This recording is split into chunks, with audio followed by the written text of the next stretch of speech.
Thank you, Paul. Good morning, everyone. Morning. Morning. Well, as Paul said, it's always good to be able to get together and, of course, have Secretary here and also, Cody from, sorry about that, brain freeze this morning. But this is the second year that our foundation has supported the Apprenticeship Maryland program, and we're proud to be able to support that again this year. And obviously, education is very important to all of us here in Washington County. It's very important to us at Potomac Edison as well. We have our own lines training school here in our Williamsport headquarters. We partner with Blue Ridge Technical School down in Martinsburg, West Virginia, to train our linemen of the future.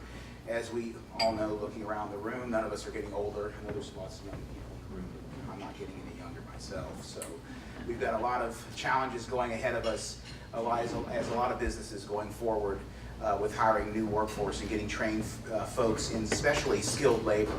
And that's very important to us at Potomac Edison. So we're very happy to be supporting the Apprenticeship Maryland program through our foundation at First Energy. So we've got a check presentation today. I'll turn this back over to Paul. And we'll get a picture, but we have $7,500 grant from the foundation.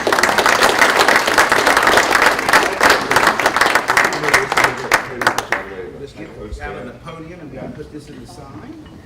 Hopefully I don't touch any of the dry erase stuff.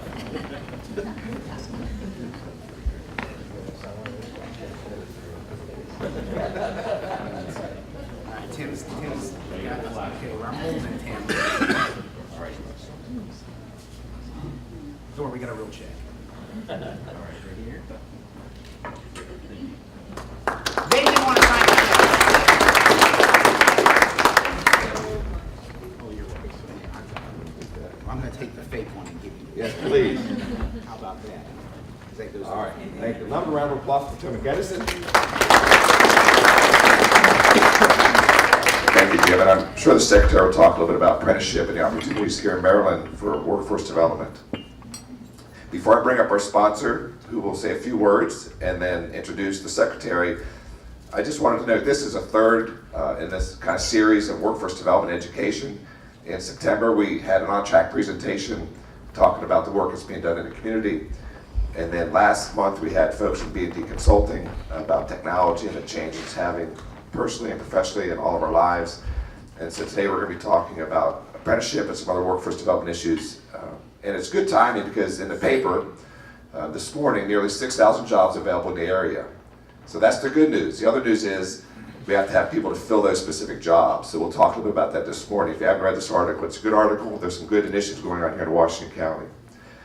And so without further ado, it's my pleasure to bring up Greg Lloyd. He's the CFO of Jamison Door Company. They're our sponsor this morning, so please help me welcome Greg Lloyd.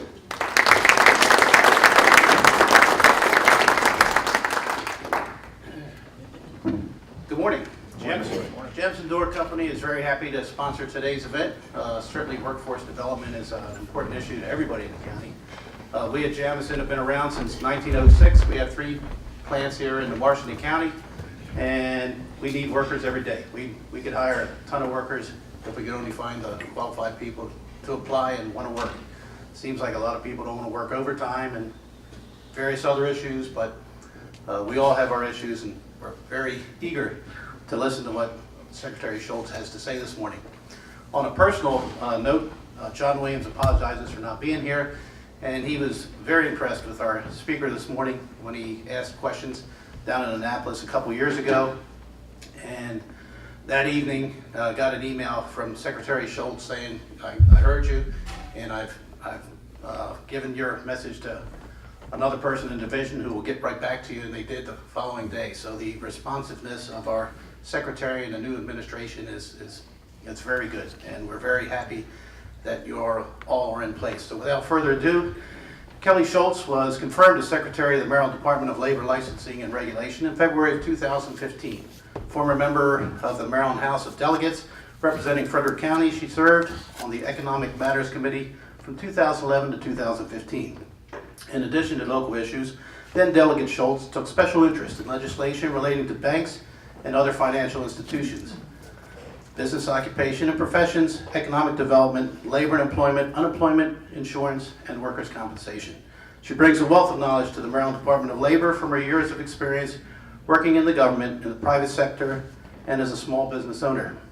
Maryland Labor Secretary Schultz is proud to lead the agency that protects and empowers Marylanders by safeguarding workers, protecting consumers, and cultivating a thriving workforce that can meet the demands of Maryland's dynamic economy. Without further ado, please help me in welcoming DLLR Secretary Kelly Schultz.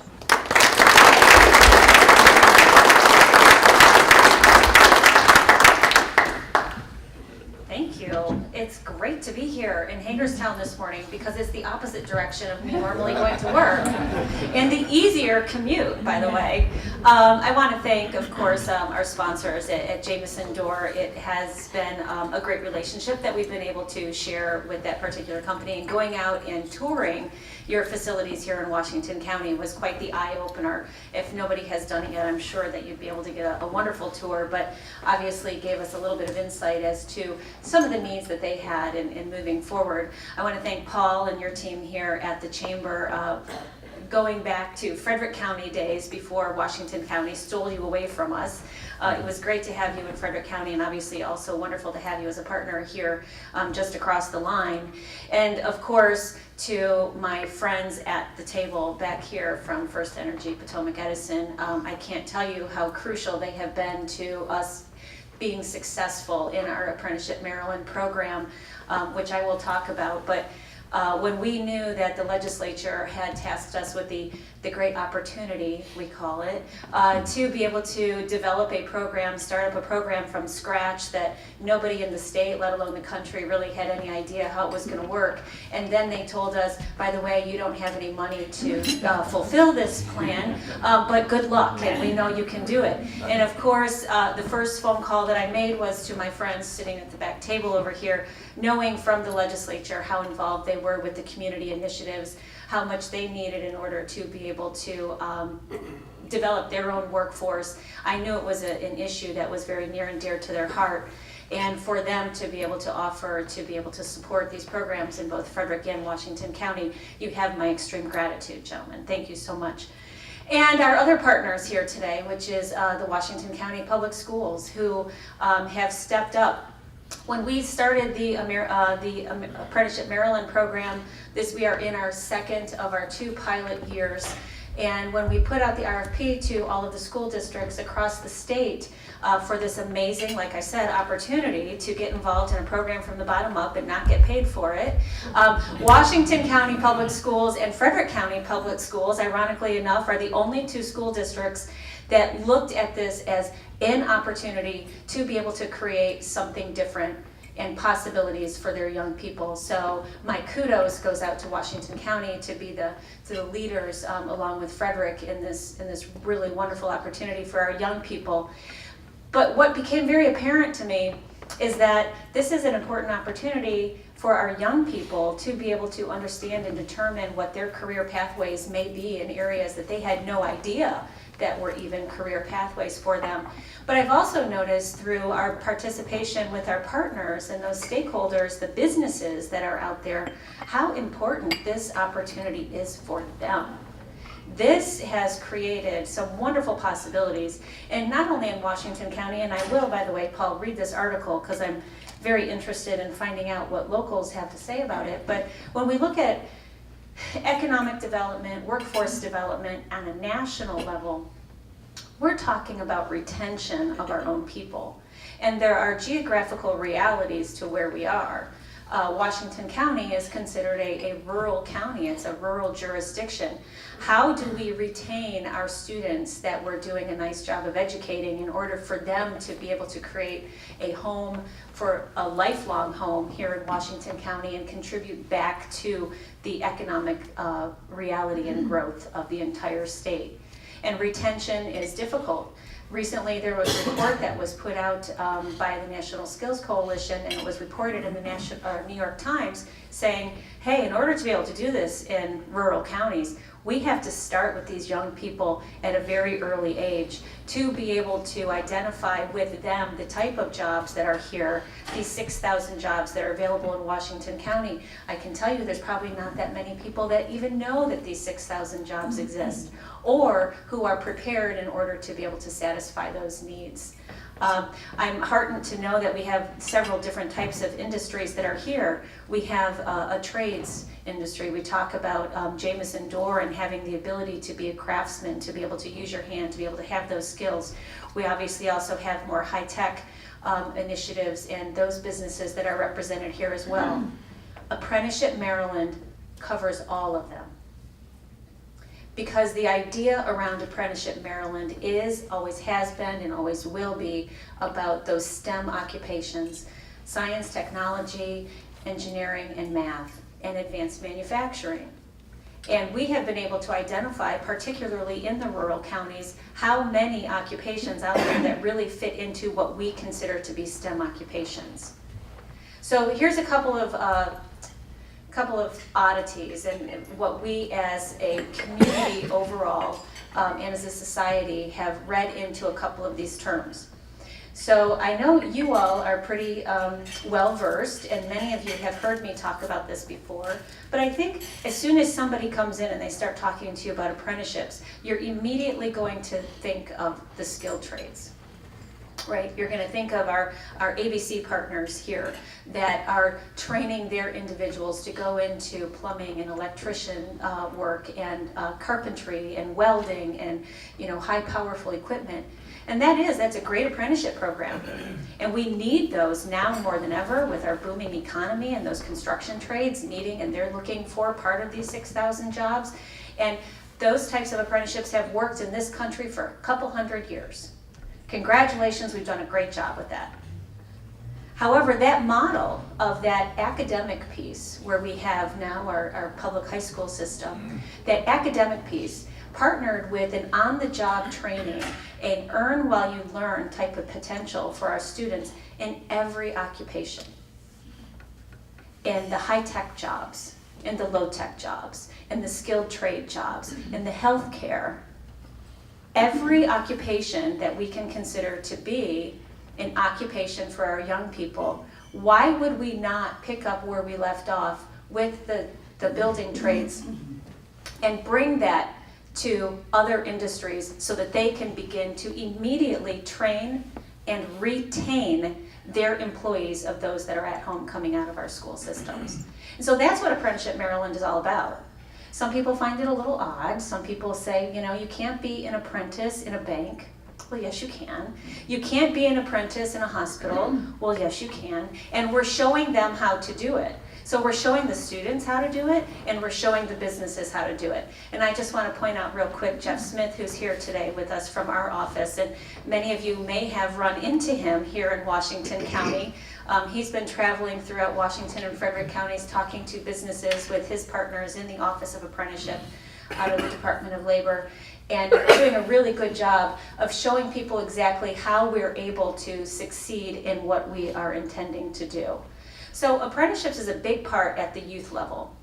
We look at our youth and say, how are we going to, as a society, promise them something in our public school systems that's above and beyond a piece of paper when they walk across the stage and say, here you go, good luck.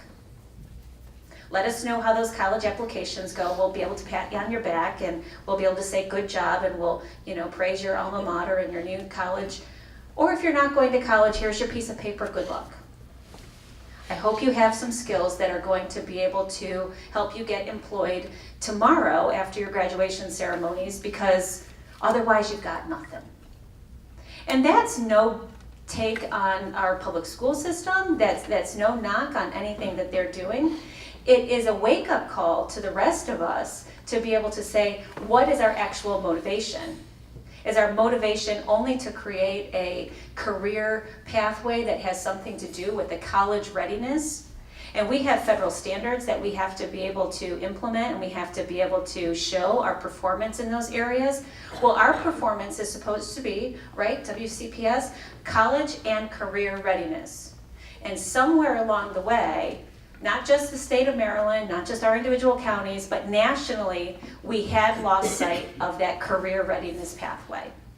The CTC programs, the CTE programs, they do a great job for the limited amount of students that they can work with because of the funding that's available, both at the federal and the state level. Why not capture those students? That's our low-hanging fruit. Why not capture those students and put them to work with one of our local businesses immediately? Why not continue to create these partnerships between our business community, our educational system, the local and the state government, to be able to say, these are great programs. And by the way, the state's not going to do it for us. The state can't fix all of these problems. But the state can certainly be able to provide some help and some assistance and to be able to connect the pieces and to provide an opportunity for all of the stakeholders so that we get the outcome that we want. And the outcome is to fill these 6,000 positions with locally grown students and to be able to have our businesses prosper from what we have been able to grow locally. And that's where we start. At the end of this second year of this school year, we're going to be faced with an option at the state level, quite frankly. Do we want to be able to continue this youth apprenticeship program statewide? So myself, my team, the rest of the stakeholders, we're going to have to give some recommendations to the governor. If I were to give a recommendation to the governor right now, I would say absolutely we need to take this statewide because it's working. We have had wonderful success stories, and some of them are happening right here in Washington County.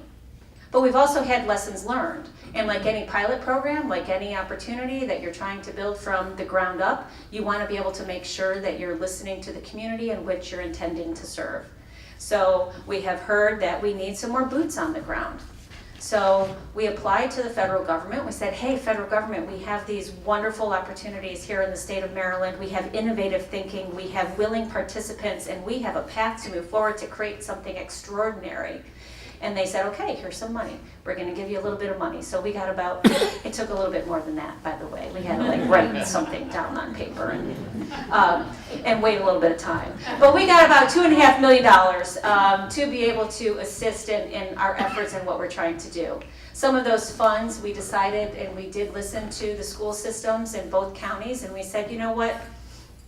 Our folks in these high schools, our school counselors, our teachers, they're doing a fantastic job helping us to try to administer this program, but we need to provide a little bit of additional support from the Department of Labor. We need to bring somebody out that's going to be able to be that hands-on, the eyes for the business community, to be able to create that relationship and to connect the students with those job opportunities that are available. So that's coming your way. So we will have a full-time Frederick County facilitator and a full-time Washington County facilitator that's coming directly from our grant funds. And so that's great.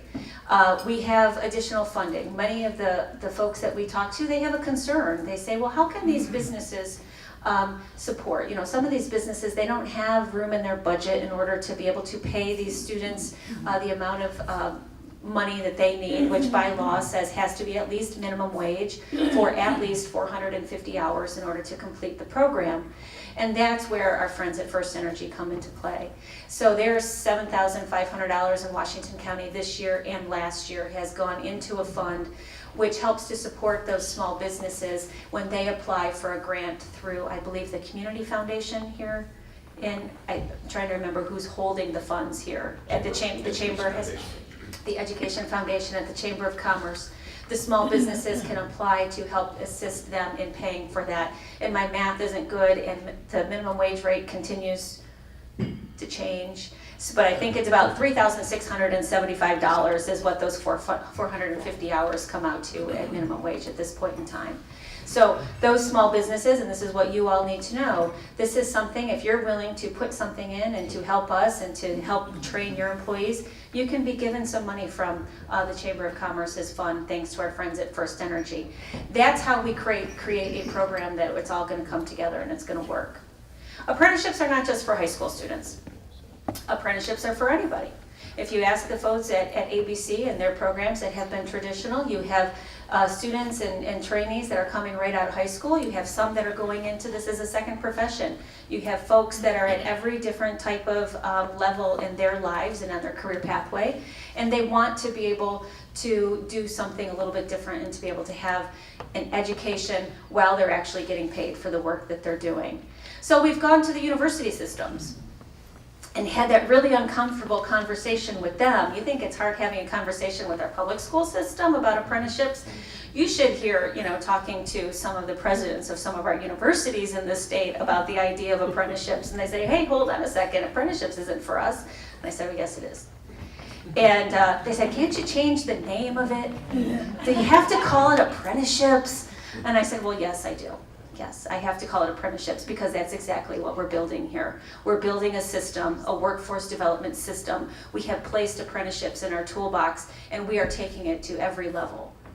And yes, you will have students at the universities that are going to be able to get connected to an employer locally in the state of Maryland, so we're not exporting all of the brilliance and the talent that we've been able to grow here in our university systems, both at the public universities and the private universities.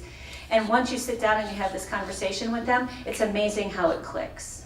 They say, oh, we want to retain them here. We want our numbers to look better on our piece of paper saying this is how many students that we've had that have been able to stay here in the state of Maryland and contribute to our economic growth. So yes, that's exactly what it's about. Not really, but that's kind of what it's about. And having those conversations has been ongoing, but it's starting to make a difference. And by having those conversations over and over and over again, we've been able to grow the program, we've been able to grow in understanding and what our true benefits and what our outcomes are supposed to be. And that is to be able to provide our business community with a strong, skilled workforce. And it takes a village, to borrow a pun from somebody else. But it does. That was a little ironic, wasn't it? But it does. Because there is not one stakeholder in this equation that is receiving any more benefits and getting more aspiration than the entire group together. And when we came in this administration, we started talking about a lot of different ideas and different outreach efforts and different ways in which all of our stakeholders could be able to benefit and participate in what we were trying to accomplish. And so one of my first initiatives was to say, well, who are our stakeholders? Right? So I said, and who are our stakeholders and how important are they to what we actually do at the Department of Labor and in this administration? And I just kind of developed, 4 different stakeholder groups, and all of you probably fit into one of those. So we have our business community, we have our local government, state government, federal government, that's all there. We have our employees, those that work for the businesses, and we have our consumer. So I guarantee you everybody in this room fits into one of those categories.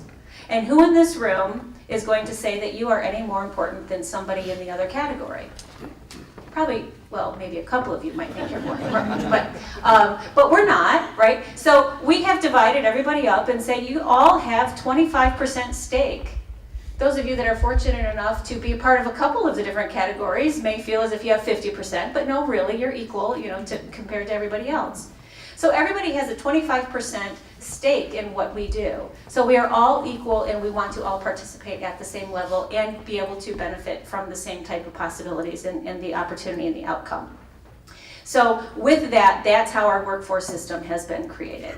And our other workforce opportunities, I'm just going to very briefly talk to you about them because I know that there are some folks in this room that could benefit from them, along with those youth apprenticeship and those school apprenticeship programs. Some of the funding that we were able to get from our federal partners at U.S. Department of Labor has gone into helping people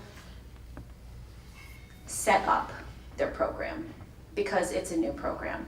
So we've been able to offer grant opportunities for some more traditional type of apprenticeship programs and those that are non-traditional type of apprenticeship programs. So if anybody here would like to discuss those opportunities, we're happy to do it. Both Jeff and I have that information, and we'd be happy to sit down with you and talk to you about what those opportunities are. But the governor has also invested and continued to invest, and this past year doubled his investment in a program called Earn Maryland. Earn Maryland is employment advancement right now. And we started out with that program at about a $4 million contribution from our general funds, from state government. And that is our only pot, our only pool of workforce development funding that state government actually pays for outside of the federal government. Obviously, our workforce development folks that are at our American Job Centers, one just a stone's throw away from here, and nobody has visited that. It's kind of kitty corner now from the Chamber of Commerce building. I love the sign out front, by the way, Paul, it's pretty cool. So we have that. Those are all federally funded dollars where we're helping people get connected to the jobs. We're helping the jobs get connected to the employees, and those are really wonderful programs. But we know that we need to be a little bit more specific in our training and what we're doing. At Jamison Dorr, you have very specific needs of very specific skill types for people in order to be able to create your output.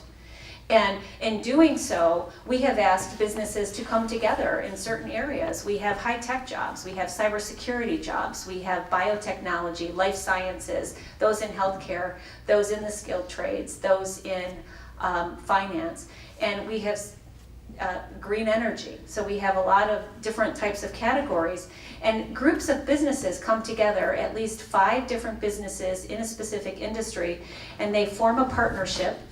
They find somebody in order to be able to train their individuals, the type of individual they need to be able to perform a specific skill, and they come to us at the state and they say, we would like for you to help us train these individuals, and we promise you that we're going to hire them.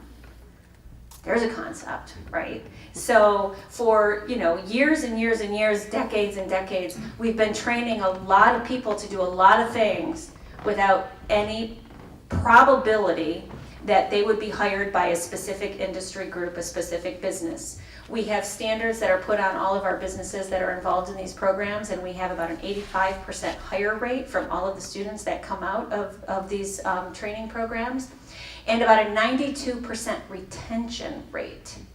And for those businesses that are here today, you understand the importance of retention, because we don't want to have to continue to retrain more people. That program is growing by leaps and bounds. This year, the governor doubled his commitment to those workforce programs, which is nationally recognized, the only one of its kind, or the first one of its kind in the country. People are starting to emulate it. We've talked all over the country about it, because our return on investment in the state of Maryland is about $14.88, rounded out, per every dollar that's invested in that program. And we all know the importance of ROI in this room.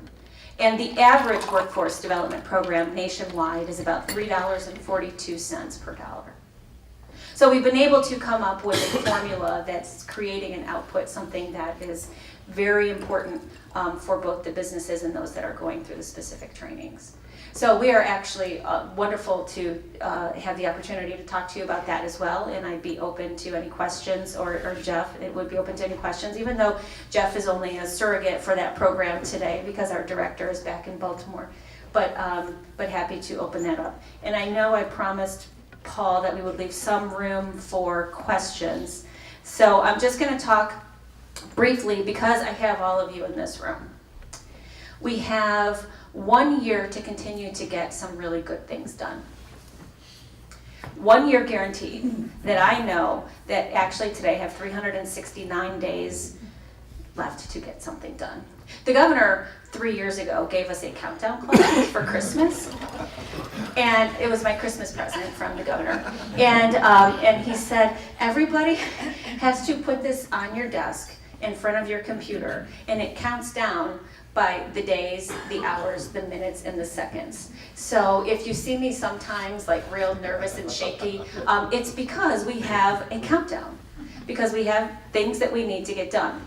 So we've been able to get a lot of those things done, and I just wanted to express to you how important it is when we talked about being able to have that open communication and that dialogue about things that may be of interest to you, may be a problem for you, that we can fix problems that we know about. I have a very difficult time reading minds, although my children say that I do it really well. I don't know if I can do it on a large scale. But I think what we can do together is we can share that information, whatever it is. And I'll just give a couple of examples. The Department of Labor, I try to tell my Division of Workforce, is made up of lots of things outside of the Division of Workforce.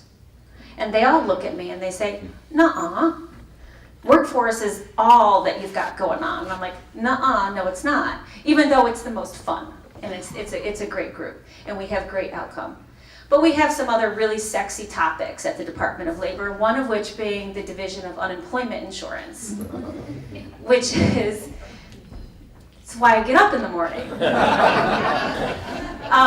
Because I know everybody may have a story about unemployment insurance. If you are a business owner, you have a story, right? And so part of my job is to listen to everybody's stories. But that turns out to be quite beneficial, because once I hear somebody's story, we have the opportunity to be able to go and correct whatever it is in that story that may have been burdensome to somebody.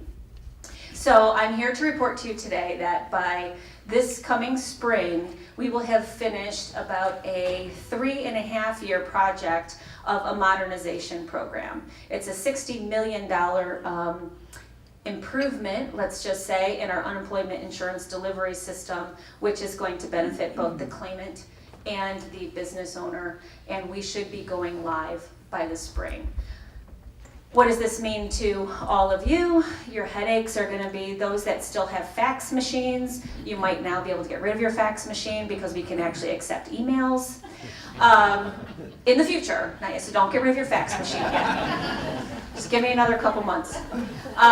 But we'll be able to create more in-depth files, and we'll be able to have a more in-depth review and a more timely review of things that are happening. I always like to say, because I get a whole lot of stories. We have a lot of conversations. And one day, last week, I was sitting down with somebody in St. Mary's County. And they said, and they were a claimant to unemployment insurance. And they said, your system is broken. You don't ever give money to any claimants. We are always turned away. And that's not what this system is about. And I said, thank you very much. I'm happy to look into your particular arrangement and what the particular details are, even though I don't have the authority to change any of that. But let's look at that and see what happened. And then about an hour later, I was sitting down with a business owner about a completely separate issue. And they said, and by the way, Secretary Schultz, you never side on behalf of the employer. I said, well, we do. About 50% of the time, but not all the time, and I can't change those decisions. So let's sit down and let's talk about the particular case, and let's see what we can do in order to be able to create the issues. So a lot of our perspective comes from where we sit as an individual. So I'm just here to tell you, as far as unemployment insurance is concerned, we don't always side on behalf of the claimant, and we don't always side on behalf of the employer. It's amazing how many people think otherwise, depending on where you are and who's being wronged. But in case you missed the big announcement last week, our press release that went out, I don't know if it was on the billboards here, if it was on the front page of the Herald Times, or where we were with that, but our unemployment insurance tax rate will be again this coming year at the lowest possible tax rate that we can actually have it according to Maryland state law.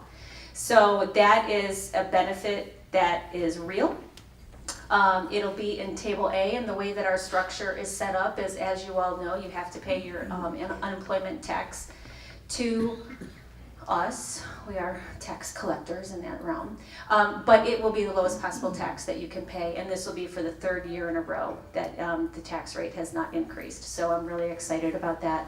And moving forward, we're able to look back and say this could not have been possible with the good hard work of organizations like the Chamber of Commerce, all of the business groups that are out there, everybody that has been helping to build our economic growth and development in the state of Maryland, bringing in new businesses, growing the businesses that we have, creating the workforce that can put that type of initiative and energy into a workforce that we know, yes, Mr. Sears, we are all aging every day, and thank God for it, because the more we age, the more wise we become. That's what I'm going with today. That's what I'm going to go for today.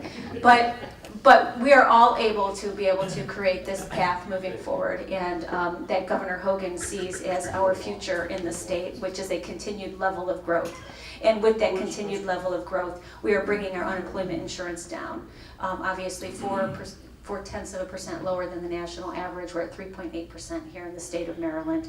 That helps you as business owners to be able to pay less in your tax rate because we have less people that are on claims and going on those benefits. So thanks to all of you for assisting in that. And on that, I will leave a couple of moments for question and answers, Paul, unless there was. Please, no. Okay. Yes, sir.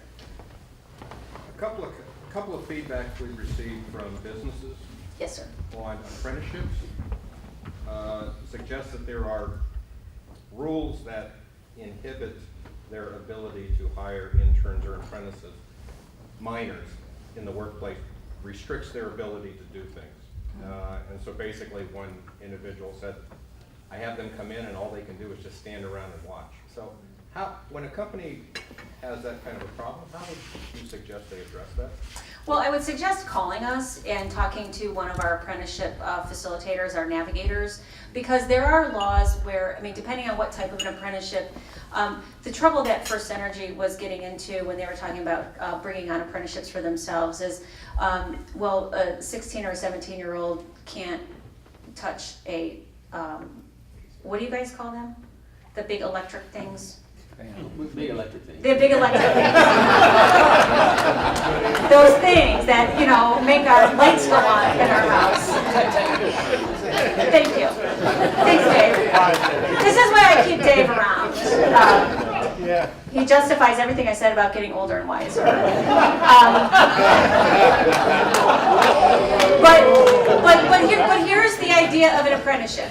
The idea of an apprenticeship is to be able to teach somebody what that environment looks like, right? So we have to move beyond, and this is my perspective, and so just hang with me for a second. We have to change our perspective from bringing an intern on into our business in order to be able to be an extra set of hands for somebody that's going to be an intern for that person, right? So when we talk about an apprenticeship model, we're talking about learning the industry and the environment in which they're going to be spending their pathway to their career. So we like to say, we want them to learn what that big electrical thing is first. So I'd be a great apprentice. We want them to know what it is. We want them to look at schematics and understand this is important because of this. We want them to sit and talk about who the customer is that's going to be benefited from the big electrical thing, right? So it's not just we want you to put your hands on it right now, and we want you to be able to do that, to be our assistant, to be our intern. We want you to learn about why it is you're doing what you do. And that's why an apprenticeship sponsor is as important as the apprentice is in this situation. And I'm going to tell a little story about, this is a Frederick County story just because we had created a video, and this is one of the items on the video. There was an employer in Frederick County, and they were in manufacturing. And they could not immediately put their student in the manufacturing environment because, yes, there was, sharp, scary tools and stuff that are involved in that. And there are some requirements that you have to abide by when it comes to our occupational safety and health, which yes, is also us, and everybody also has a story about that, but we'll get to that in a second. So they were able to put them in an office environment, and they were doing bidding, and they learned about what that was like to do bidding in order to be able to come up with winning some jobs. And this young person started winning jobs. They got those bids, right? And so that was a part of this environment by putting them in that position so that they could learn about that. That was a mutually beneficial relationship between both. So it's not just about filling that job of what you need for them to learn right now in order to operate that piece of machinery. It's about creating